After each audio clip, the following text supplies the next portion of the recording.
so hot. My God, it's a warm day. Evening, I should say. So this project is going to start kind of back to front. I haven't finished what was going to be the first part, dealing with a kind of a creature design that was based around a find in a charity shop of one of these. What you're going to see is the creatures that are associated with the creature that I created first, but made very much last. These are some of the most recent things I've made. Weirdly, the original creature that I'm going to be showing you a little bit over the end of this video was one of the first creatures that I made, and you can probably find that on the channel somewhere in the state it's in, but it's been changed, and so it's going to be a new version of that, and I'm going to shut up rambling now and let you get on with it, and here you go. So, awakened tree servants. I wanted to do a number of different sized ones of these. So the first one was basically just a regular medium-sized one. So I've got this scale figure here of a regular medium-sized adventurer, and you can see me looking for limbs and trying out different grape stalks. These are just regular grape stalks dried out on a windowsill, and you can see I'm trying to find arms and legs, and they're cut down, and here I'm adding an extra thickness to the foot to get that an ant-like quality. And I found other little pieces to make arm shapes, some basing materials there, and some more bits of grape stalk just cut about. And this one is the next one up. I spent a little bit more time on this one. Now I knew that what I was doing. I really enjoyed making the leg shapes for this and him standing on this shield. And I had the notion of him kind of growing up through a suit of armour, maybe a druid's suit of armour. So here I was kind of kit bashing from some Warhammer figures, and there, once I got to this stage, I kind of knew where I was going with it. I wanted to try and make it look like there was some skeletal remains there, but also I was looking for like head shapes as well. Here you can see I'm using some of the cast-off props and supports from some 3D printing. A friend of mine gave me a whole bunch of these, and it was great. I'm going to be using these for a long time. You'll see me use some more later on. And I'm trying to just cut like a small face shape into this, like more of a kind of a wide open mouth. It's tough because these things are quite brittle and they'll break. You can see one of the stems is broken there, but I just glue it back into place. And there you can see it slotting in there. Yep.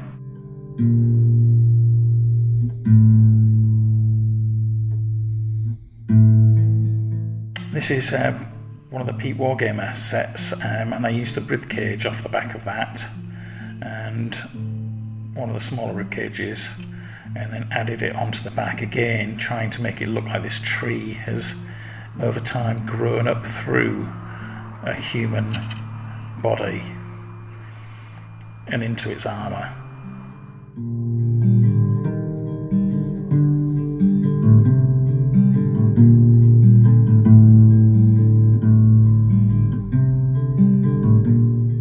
This sword really appealed, and so I thought I'm going to take that and have this tree creature wielding it. Now I was wondering about, the whole notion of tree creatures and fire, but I looked around and I found that there was a spell in D&D that allows for magical flames to be used that doesn't set fire to natural objects, and I thought maybe this, because it's a druid figure that this creature has grown up through the remains of, he can cast this spell innately and onto his sword. So when I write up the stats for this one, I'm going to write that in.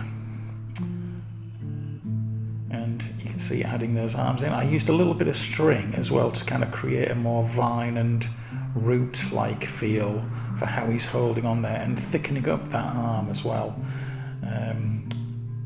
to make it look more like he could wield that sword. I'm being a bit messy with the glue here, with the super glue, but I'm not too worried about that.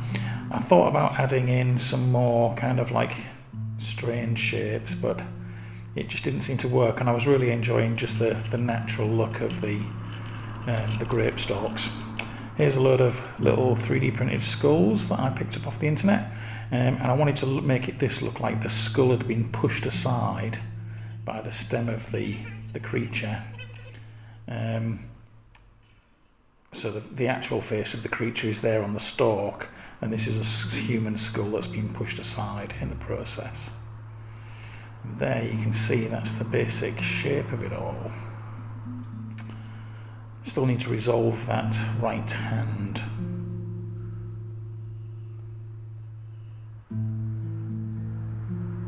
Yeah. I've added a few more grape stalks at the back to give it a much more tree and ant-like feel. And here, this is off some sort of, I think it was a Chinese dragon toy figure that I found, and I thought, yeah, this is kind of good. It's not too creature-like. It's a weird shape, and I thought that would really work, and it does. It kind of almost like has a Hellboy sort of like feel to it with that thickened arm. I'm using some Hobbycraft bits and pieces, this kind of weird white moss stuff for the basing. I wanted it to look like a forest floor, and then I've added an axe in a tree stump there as well to give the sense that, you know, that's the sort of thing they don't like. There's also a spear in there that possibly belonged to that druid, and here for scale, a regular sized party member.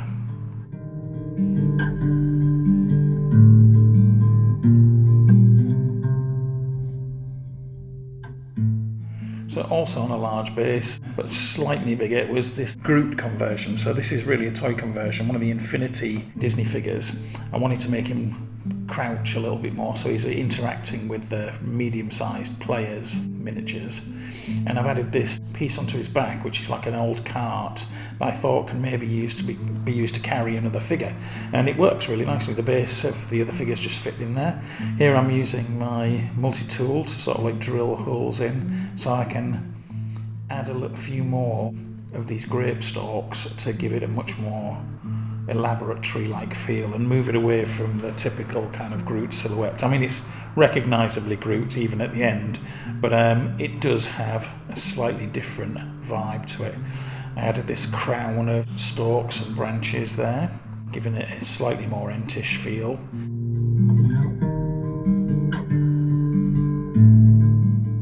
Here I used the other arm from that dragon and had to carve down the joining connection there, but added that in. So now we have strangely 3 arms on this figure, but I figured as a tree creature that's the sort of thing that you're going to get because they're multi-limbed.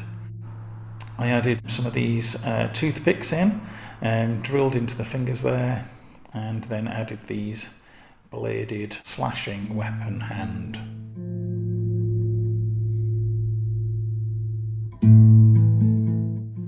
Using a little bit of baking powder to help with the glue there, and some of these kind of curly root things again from Hobbycraft.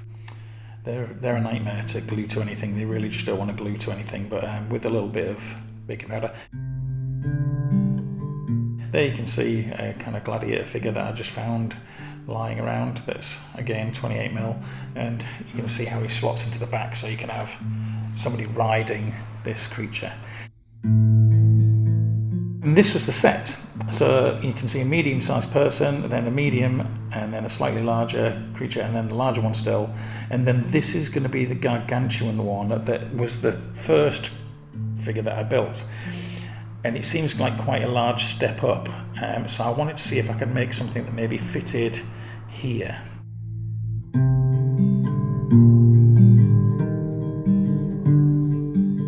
So this was the huge one, and I started looking at some figure, and I knew the kind of hun-shaped one. I found this abominable snowman figure, and I thought, well, at least if nothing else, the hands and the teeth might come in handy. And I knew I wanted it to be filled with these grape stalks. But then I went back to the supports, the 3D printing supports, and I thought I can really bulk him out with this. So I set about making the body just using these, using sort of like EVA foam to join the hollow parts of it. And you can see I'm putting that abominable snowman figure, if that's what it is, I don't know, an ice giant troll or something, upside down. So yeah, I'm rolling these bits of EVA foam up and gluing them in there so that they act as like a thing to join these two pieces together. And you can see even without any glue, just rolled up, they actually kind of work. I'm also using these the EVA foam because it's just a joy for gluing things to, so that I can add the other pieces onto the edge of it there.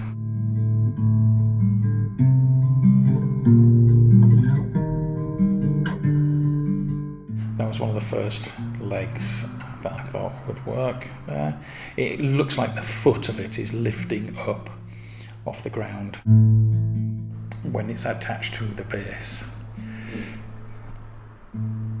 So there it is with the upside down head. So it's just really focusing on those teeth, which look like maybe the body of the tree has opened up to reveal that. And he stands up on his own, which is great, but I am going to fix him to a base, and that happens in a moment. More of those 3D supports, just kind of dry fitting and seeing where they look right. Here's the base. It wasn't big enough. That was a smaller base. So I'm looking for something that's 75mm, and would you believe it? A Pringles lid is pretty much exactly 75mm. I tried finding a bunch of them off the internet, but they're so expensive to buy, just like a couple of them together and everything, and so I decided to go with this and use that extra little bit of base underneath to give it a bit of strength. But this will be great. Here I'm adding a large arm at the front and more EVA foam so that it sticks to the base and the body of the creature as it is already.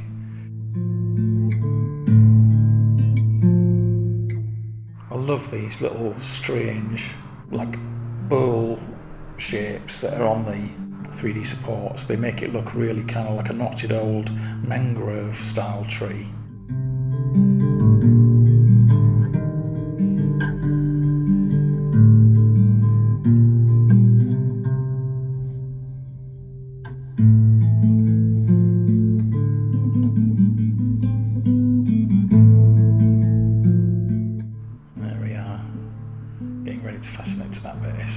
It's actually quite far back on the base so that I could have quite a lot of interesting stuff up front. I wanted to try and really play with the actual basing of this as well, and also because I wanted to get this front limb in, and this kind of heavy Hellboyish large limb.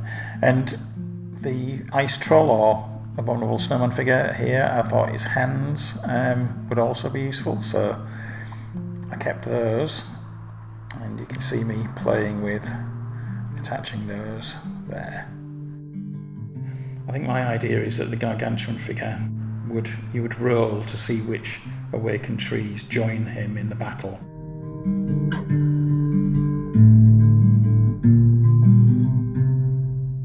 This was a really nice shaped bit of one of those grape stalks. I think I'd thought about using it as the head of one of the smaller awakened trees, but here I just wanted to use it. It was such a nice sculptural piece that I wanted it at the forefront of this thing.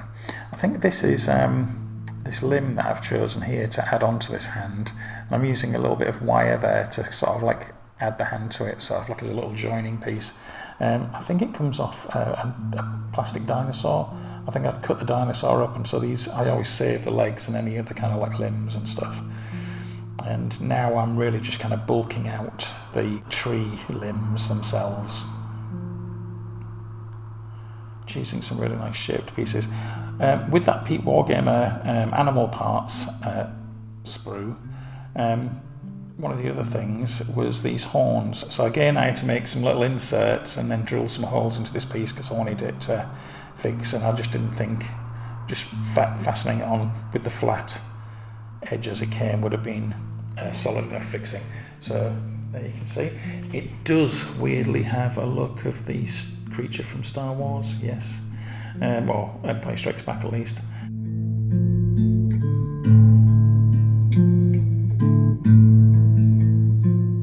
Yeah, and you can see this on the original creature that I cut up for the large version of the annals. I'm kind of replicating that a little bit with some rolled up EVA foam in the holes of these supports, trying to disguise that they're just hollow tubes, but also making it look like it's tree rings. And that's really starting to come together, I think.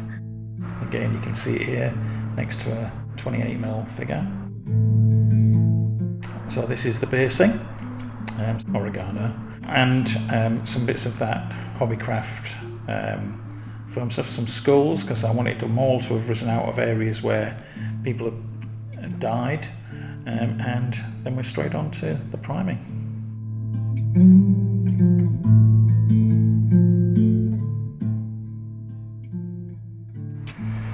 So I'm just using some matte black.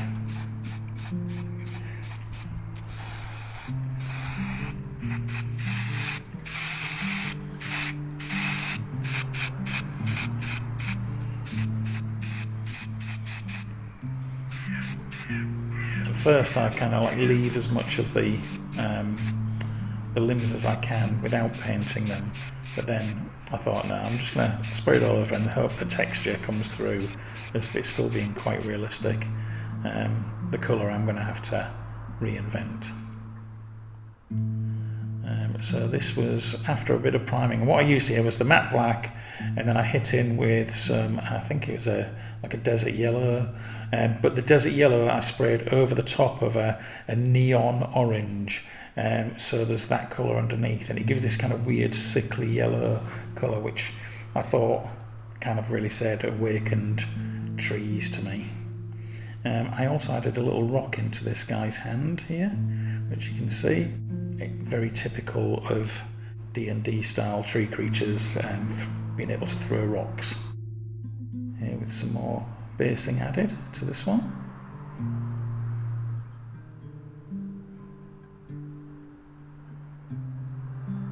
And again, there's a skull in the basing there.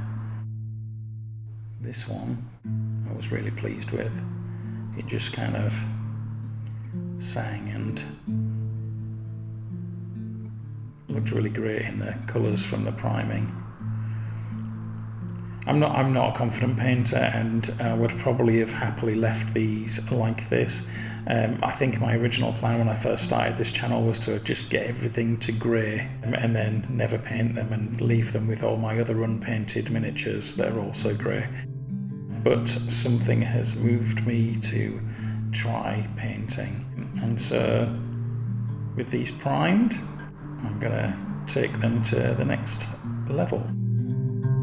And so what I do is I've just dry brushed a little more colour onto them and highlighted some details. I try to work on the ethereal flames, the green flames on that sword a bit, as you might see.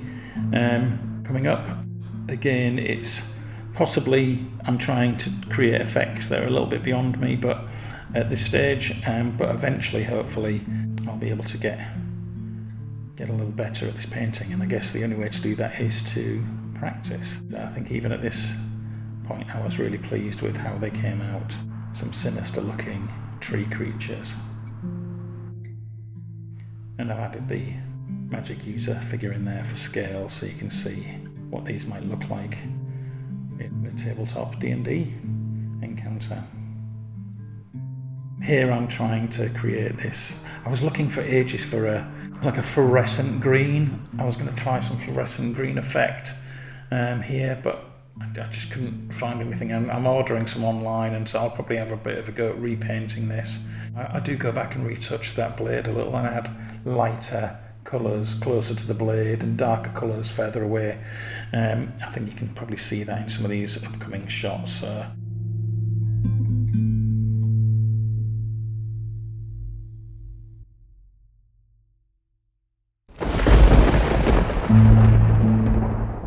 is the smaller of the tree creatures with just a little bit of dry brushing on there.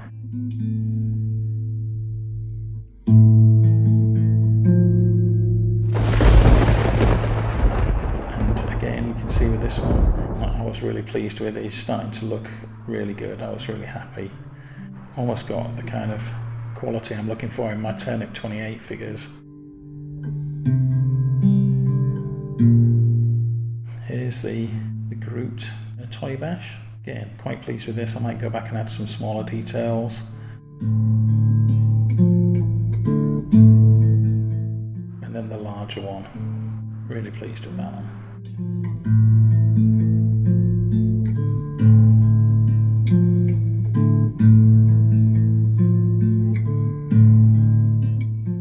So, next time we'll get to look at this guy, who's the gargantuan one behind them all. This is going to be the creature that raises the other ones from the forest, brings them to life, and I've even gone as far as to write up and illustrate a stat block. And you can see that there's been some changes along the way, but he's also got some cool little additions. But I'm going to show you how I made that from basically starting out with the toy figure and where I'm planning on taking it and how it can be used on the tabletop. See you next time.